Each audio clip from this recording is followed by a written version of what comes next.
Everyone loves a good crime show, and there are so many options to choose from.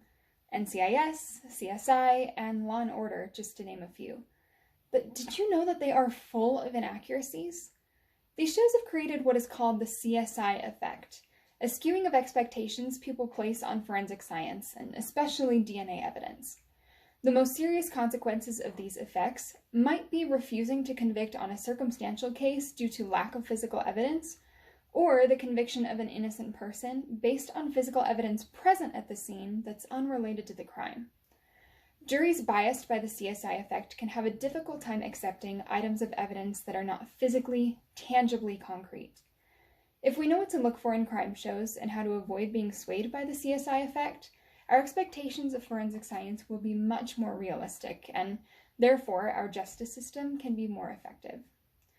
Many, if not most, crime shows typically show a clear cause of death.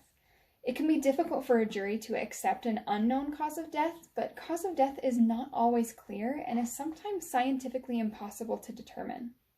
In some instances, a body is too badly decomposed or has too much post-mortem trauma, such as burning, to determine cause of death based on markings on the skin. In many cases, it may be impossible to collect any evidence left by a perpetrator on a body due to trauma or environmental conditions. At times, there may not even be a body present.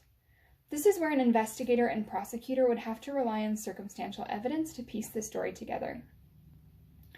Crime shows rarely feature cases based solely on circumstantial evidence. There are cases in which circumstantial evidence is the only evidence, and a prosecutor or jury may hesitate to prosecute or convict, respectively, on a case purely because it's circumstantial. An example that comes to mind is the disappearance and murder of Caylee Anthony. In the case of Caylee Anthony, the circumstantial evidence surrounding her mother, Casey Anthony, was overwhelming. But because there was no physical, concrete evidence linking Casey Anthony to the crime, she was found not guilty. Another example of this is the disappearance of Susan Powell. There was a mountain of circumstantial evidence against her husband, Josh Powell, but he was never charged. It's believed that this is because the fact that her body is still missing worried prosecutors that their case would not be clear-cut enough. In many crime shows, DNA or fingerprint evidence is the main piece of evidence that helps solve a case. On a real crime scene, sometimes DNA or fingerprint evidence just isn't found or isn't reliable as evidence of a crime.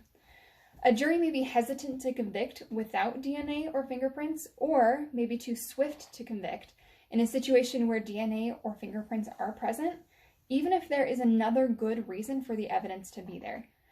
A somewhat extreme example of this would be a man is found murdered, and forensic scientists find his wife's DNA on his neck. A likely explanation would be that her DNA is present because she touched his neck.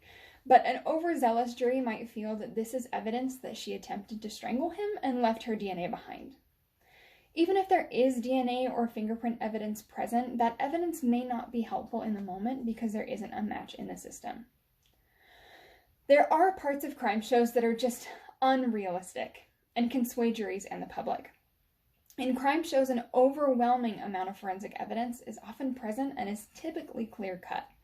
In reality, a cause of death is not always clear and is sometimes scientifically impossible to determine. There are cases in which circumstantial evidence is the only evidence, and in some cases, DNA or fingerprint evidence just isn't reliable as evidence of a crime.